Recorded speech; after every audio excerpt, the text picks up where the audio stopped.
खुलताबाद शहरामध्ये तसेच तालुक्यामध्ये बघितलं तर श्रावण मास निमित्त वेरूळ येथील घृष्णेश्वर मंदिर असेल, तसेच खुलताबाद शहरातील जे भद्रामारुती मंदिर असेल, त्यानंतर बघितलं तर उरसाची देखील सुरुवात झालेली आहे.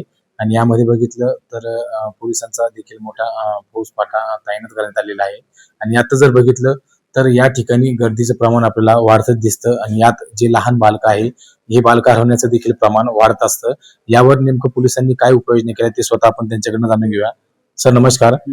खुलताबाद शहर असं तालुक्यात बघितलं श्रावण मास असेल, वेरूळ घृष्णेश्वर मंदिर असेल, खुलताबाद येथील भद्रामारुती मंदिर असेल, तसं उरूस असेल, या ठिकाणी वाढती गर्दी बघता आपण काय उपाययोजना केलेल्या आहे?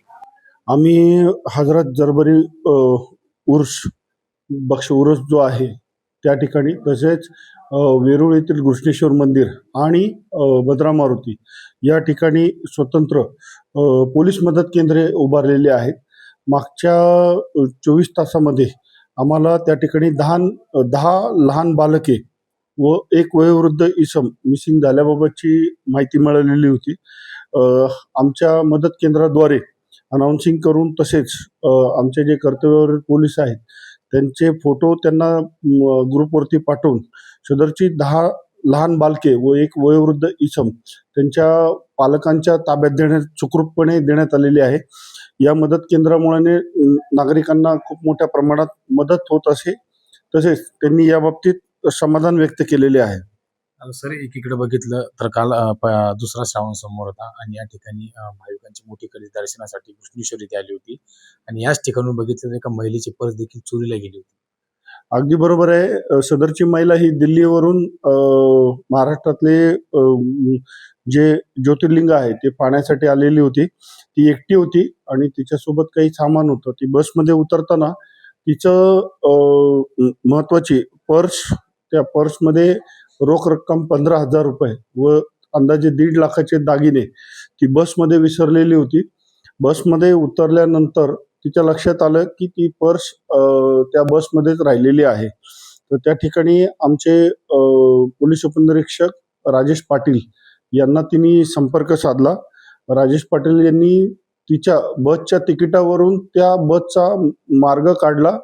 तसेच संबंधित कंडक्टर यांचा मोबाईल क्रमांक मिळवून अतिशय कमी वेळामध्ये कार्यक्षमता दाखवून आणि कर्तव्य तत्परता दाखवून त्या महिलेची पर्स सुखरूप असल्याबाबतचं 15 ते 20 मिनिटामध्ये माहिती करून घेतली. तसंच स्वतः ते आमची सरकारी वाहन आहे त्यामध्ये त्या महिलेला घेऊन ती पर्स कन्नड बस स्टँडवरती बस चालकाकडून ती ताब्यात घेण्यात आली. यामुळे सदर महिला ही दिल्ली पहाडगंजची राहणारी असून कोमल राणा हे तिचं नाव आहे व तिने अतिशय समाधान व्यक्त केलेलं आहे की तिची पर्स मिळालेली आहे. एकटी महिला ज्यावेळेस येते आणि तिचे पर्स आणि सगळे पैसे हरवतात त्यावेळेस तिने अतिशय चांगल्या शब्दामध्ये पोलिसांचं कौतुक केलंय व कृतज्ञता व्यक्त केलेली आहे. सर आता बघितलं तर आता शनिवारी भद्रामारुती या ठिकाणी देखील भाविकांची गर्दी मोठ्या प्रमाणात वाढताना आपल्याला दिसते. आणि याच अनुषंगाने आपण कशा प्रकारे नियोजन करण्यात आलेलं आहे?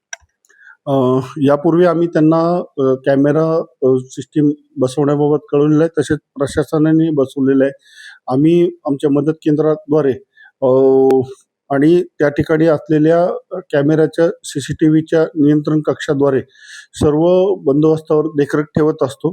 तसेच आम्ही त्यांना अजून काही कॅमेरे, AI बेस कॅमेरे त्या ठिकाणी बसवण्यास सांगितलेले आहेत आणि गाभाऱ्यामध्ये अनाउन्सिंगची सिस्टीम सुद्धा त्यांना बसवण्यास सांगितलेलं आहे. त्याबाबत त्यांना लेखी पत्र दिलेलं आहे आणि त्यांनी निश्चितच येत्या शनिवारी ही व्यवस्था पूर्ण केली जाईल असे आम्हाला आश्वासन दिलेले आहे. नक्कीच हे होते खुलताबाद पोलीस ठाण्याचे पोलीस निरीक्षक महाजन सर. आणि मी आता जी माहिती सांगितली आहे अशी उल्लेखनीय कामगिरी केल्याबद्दल ग्रामस्थांच्या वतीने देखील त्यांचं कौतुक करण्यात येत आहे. आणि यामध्ये बघितलं तर उरूस असतील, श्रावण मासामधील शनिवार असतील, सोमवार असतील, या ठिकाणी भाविकांची गर्दी बघतात. जे 10 बालकं आहे, 10 बालकं देखील जे नागरिक आहे यांना स्वाधीन करण्यात आलेलं आहे. आणि यातच जर बघितलं तर एका महिलेची देखील पर्स चोरीला गेली होती, ती पर्स देखील त्यांनी शोधून दिलेली आहे. या उल्लेखनीय कामगिरीबद्दल त्यांचं खुलताबादवासियांकडून स्वागत करण्यात येत आहे. मेरे को इतना अच्छा प्रशासन लगा। मैं जब आई तो यहाँ पे इतनी घबराई हुई थी, बट मेरे को इन्होंने, जो यहाँ पे पुलिस खड़े थे, उन्होंने मेरा इतना साथ दिया। मेरे हाथ में सिर्फ एक टिकट था, उन्होंने इमीडिएट एक्शन लेके कैसे ना कैसे ड्राइवर का नंबर निकाला। कंडक्टर ने फ़ोन नहीं उठाया तो भी इतनी देर तक फ़ोन करके कैसे न कैसे उन्होंने मेरा, मतलब 15 मिनट के अंदर मेरे को पर्स की खबर मिल गई, तो मैं संतुष्टि हुई मुझे बहुत। आप कहाँ से बिलोंग करते हो? मैं दिल्ली से हूँ और मैं मतलब 3 ज्योतिर्लिंग जो यहाँ पे महाराष्ट्र के हैं वो करने आई थी, तो मेरे को मतलब पुलिस पे भी विश्वास हो गया भोलेनाथ के साथ साथ। तो आपका सब सामान वगैरह, बैग वगैरह सब? हाँ जी मिल गया। कोमल मेरा नाम है। क्या बोलना चाहेंगे पुलिस प्रशासन का, कैसा? मेरे को बहुत अच्छा लगा। मेरे को लगा कि मतलब मेरे को ऐसा था कि पुलिस के लिए मेरे दिल में और भावना बढ़ गई।